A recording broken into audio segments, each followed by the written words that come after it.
తెల్లవారితే చక్రవర్తి అయి రాజ్యమునేలే రామయ్య తండ్రి మాటకై పదవిని బదలి అడవులకేగెనయా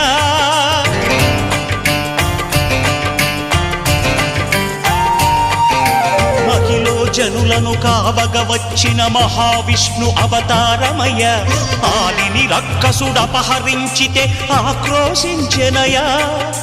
అసురుని త్రుంచి అమ్మను తెచ్చి అగ్ని పరీక్ష విధించెనయా సాగలి నిందకు సత్యము చాటగ కులసతినే విడనాడెనయ నా రాముని కష్టం లోకంలో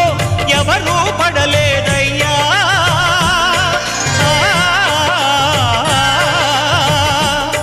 నా రాముని కష్టం లోకంలో ఎవరూ పడలేదయ్యా సత్యం ధర్మం త్యాగంలో అతనికి సరిలేరయ్యా కరుణా హృదయుడు శరణను వారికి అభయమొసగునయ్యా